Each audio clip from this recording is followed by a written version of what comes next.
तुम अपनी जगह सही हो और कोई तुमसे थोड़ा सा ज्यादा सक्सेसफुल इंसान जरा सी बात पर तुम्हें ऐसे बोले, औकात क्या है तुम्हारी? शक्ल देखिए कभी अपनी, तुम इसी लायक हो, यही तुम्हारी जिंदगी है, यही है तुम्हारी असली औकात। और जब तुम उसके मुंह से असली औकात वर्ड सुनो तब उसी वक्त तुम उसके मुंह पे कुछ मत बोलना।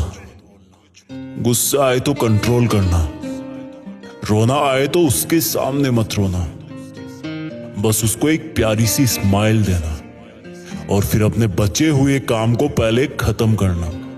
जब तुम्हारा काम हो जाए उसके पास दोबारा जाना, वो तुम्हें देख के फिर आग बबूला हो जाएगा, तब उसको फिर एक स्माइल देना और तब उसको बोलना, आप सही कह रहे हो सर, क्योंकि अभी आपका टाइम है, मैं जा रहा हूं अपना टाइम हासिल करने। और हाँ, कभी फ्यूचर में माफी मांगने का मन करे तो मत मांगना, क्योंकि मैं आपको माफ कर चुका हूं।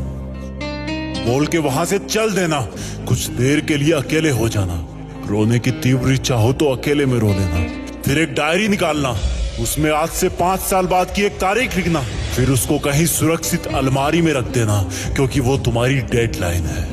और फिर तुम अपने आप पर एक तिलक लगाना कि अब मैं दिखाऊंगा कि मेरी औकात क्या है, मुझे किसी और से नहीं खुद से लड़ना है, आज से मेरी खुद की कठिनाइयों के विरुद्ध जंग चालू है। और एक दूसरा कागज निकालना, उसमें लिखना कि तुम्हें ऐसा दिन देखने को क्यों मिला, ऐसा क्या था जो ऊपर वाले ने उसको देके नीचे भेजा और जो तुझको नहीं दिया। तब तू पाएगा कि तू उससे किसी मायने में कम नहीं है, बल्कि अपनी औकात सुनकर तू उससे भी बेहतर हो गया है, क्योंकि वही गुब्बारा ऊपर उड़ता है जिसमें गर्म हवा भरी होती है। अब ये तेरे अंदर की आग तुझे ऊपर उठाएगी। अगर उसने तुमसे कभी पास्ट में ये भी कहा कि मेरे पास 40 लाख की कार है, तो मन में सोचना कि मेरे पास 40 लाख की कार आना तो शायद मुश्किल है, लेकिन मेरे पास 40 करोड़ का पर्सनल प्लेन जरूर आएगा। अगर उसने तुमसे कभी पास्ट में ये भी कहा कि शक्ल देखी है अपनी, तो मन ही मन मुस्कुरा के बोलना कि अब मेरा चेहरा मेरा ब्रांड बनने वाला है। अगर वो बोले कि तुम लाइफ में कुछ नहीं कर सकते, तो मन ही मन दिलासा देना कि मैं कुछ करूं या ना करूं, तुम कभी आके मेरे से माफी जरूर मांगोगे। उसको कुछ बोलना नहीं, कुछ करना नहीं, खुद को ही बोलना है, खुद को ही करना है, क्योंकि अगर तुमने उसको उसी वक्त बोलकर जवाब दे दिया तो तुम्हारे अंदर की आग लीक हो जाएगी और तुम गिरना शुरू कर दोगे। इसलिए अपनी ज्वालामुखी को ऑन रखना कि अब दुनिया मेरी मेहनत देखेगी, क्योंकि अब मैं नहीं रुकूंगा। दुनिया मुझे पसंद करे या ना करे, वो मेरा नाम जरूर सुनेगी, क्योंकि मैं खुद अपने काम को पसंद करता हूं। अब दुनिया मेरी औकात देखेगी। मेरी जंग किसी इंसान से नहीं, मेरी जंग खुद से है, खुद की आदत से है, खुद के दिमाग से है, खुद के शरीर से है। जब मैं खुद से जीतूंगा तो बाहरी दुनिया अपने आप हार जाएगी। जब मैं जंग में कूदूंगा तो मेरी कठिनाइयां मैदान छोड़ के भाग जाएगी।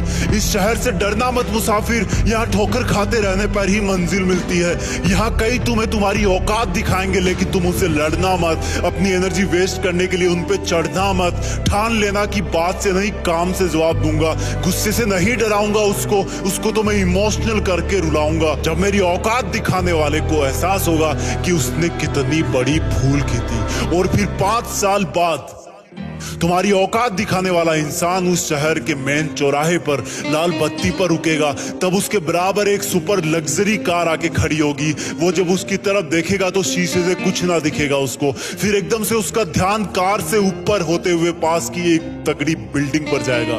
उस पर वो एक बहुत बड़ा 40 बाई 30 का पोस्टर देखेगा। उसे कुछ हल्का हल्का याद आएगा। तब उसकी मेमोरी में औकात वाला दिन फ्लैश मारेगा। तब वो अपना शीशा नीचे करेगा, ये कंफर्म करने के लिए कि ये पोस्टर उसका नहीं हो सकता, लेकिन तसल्ली नहीं मिलेगी। तब तुम अपनी गाड़ी का शीशा नीचे करना और जोर से बोलना, थैंक यू सर, अगर आपने मुझे मेरी औकात उस दिन नहीं दिखाई होती ना, तो आज मैं अपनी असली औकात पर नहीं आ पाता। तब तक ग्रीन लाइट हो जाएगी, तुम शीशा चढ़ाना और चल देना। ऐसा कैसे हुआ? क्योंकि तुमने बात से नहीं मेहनत से अपनी औकात बनाई। तुमने दिन में सोकर नहीं रात में जगकर अपनी औकात बनाई। तुमने अपनी सफलता का थप्पड़ मारा उसे। तो आज से लड़ाई वड़ाई बंद, सिर्फ मेहनत और सिर्फ मेहनत, क्योंकि असली औकात लड़ने से नहीं मेहनत करने